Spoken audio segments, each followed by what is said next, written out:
Hello. Hello. हा नमस्कार, अजित पवार बोलतोय. हा बोला की बघा. आपण मध्ये काही ते आंदोलनावर बसलं होतं काय? बसलं नव्हतं, केलं होतं. त्याच्यामध्ये मी त्या आंदोलनाची व्हिडिओ क्लिप बघितली. त्याच्यामध्ये माझ्याबद्दल बोलत होते. मी बारामतीचं काहीच नुकसान केलेलं नाही आणि मी बारामतीला दर आठवड्याला येतो. त्यावेळेस माझी अपेक्षा असते कोणाची काही तक्रार असेल तर ती मला घरी येऊन लोकांनी सांगावी. आम्ही त्याच्यामध्ये मार्ग काढत असतो. पण तुम्ही माझ्याही घोषणा देत होता. मी कधीच तुमचं वाईट केलं नाही, चिंतलेलं नाही. बारामतीत गेले 25-30 वर्ष. तुम्ही वाईट लोक आमच्या प्रभागात दिलेले आहेत, नगरसेवक. नाही एक मिनिट नाही. मी उमेदवार, तुम्ही स्वतः उद्या उमेदवार असाल तर तुम्हाला कोणी निवडून द्यायचं हे जनतेच आहे ना. बाबासाहेब आंबेडकरांनीच दिलं ना अधिकार मत द्यायचं कुणाला. त्याच्यामुळे कोणी निवडून द्यायचं. आम्ही एखादा उमेदवार दिला तर त्या उमेदवाराला मतदान. सर्वसामान्य लोकांची चूक झाली का निवडून दिलं म्हणून?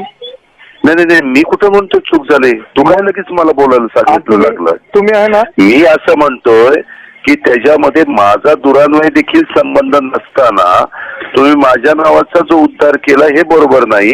तुम्ही जर मला भेटला असता आणि सांगितलं निमिष जर म्हणत असेल पैसे फेकून आम्ही निवडून आलोय. अरे बाळा, तू माझं ऐकतोस का जरा? ऐकतो का नाही ऐकायचं? तुमचंच ऐकून घ्यायचं का दादा? हा, मग मी असं म्हणतोय की तुला जर ते तसं म्हणलं होतं तर तुम्हाला आधी येऊन विचारायचं की अजित पवार ही नगरसेविका असं असं तुमचं नाव घेताय. तुमच्यापर्यंत उत्तर दिलं पाहिजे ना तुमच्या माणसांनी. अहो, आपण काहीतरी खोटं बोलताय. आपल्या बारामतीमध्ये मी माझ्या घरी भेटायला सकाळी 7ला ज्यावेळेस भेटतो त्यावेळेस बारामतीतल्या कुणाच्याही लोकांना, एकाही व्यक्तीला गेल्या 30 वर्षात मला कुणाची चिठ्ठी घेऊन भेटावं लागलं नाही. कुणीही येऊ शकतं, मला डायरेक्ट भेटू शकतं. मी कुणाची चिठ्ठी द्या, तुम्ही कुठले काय बारामतीचे असेल ते आपले नागरिक असतील तर त्यांना भेटणं माझं कर्तव्य आहे आणि त्या पद्धतीनं भेटत आलेलो आहे. लक्ष दिलं ना.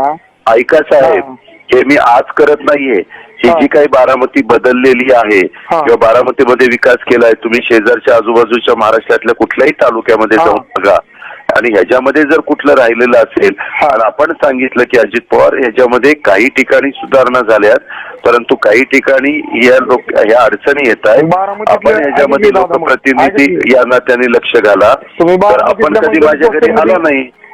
बारामतीतल्या दलित वस्त्यांमध्ये काय विकास राहिलाय मग? हॅलो. अहो, आपण कधी मला घरी भेटायला आलेलो नाहीये. काय दादा, तुम्ही जे प्रतिनिधी आमच्यासाठी निवडून दिलेले आहे तुमच्या, माझी एवढीच विनंती आहे. माझी एवढी विनंती आहे. मी पुन्हा तुला सांगतोय, मी विनंती करतोय तुला की माझी एवढी विनंती आहे की मला माझं नाव घेण्याच्या आधी मला एकदा भेटून की अजित पवार हे तुमच्या नावाखाली अशा पद्धतीनं करतात तर मला कुठंतरी कळेल. हे परस्पर काही बोलत असतील तर आता एवढी मोठी दुनिया आहे. दुनिया कुणाचंही नाव घेऊन, उद्या तुझं नाव घेऊन कोणीतरी काहीतरी बोलेल, पण त्याला तू जबाबदार आहे का? पहिल्यांदा कोणीतरी विचारलं पाहिजे की बाबा तुझ्याबद्दल असं.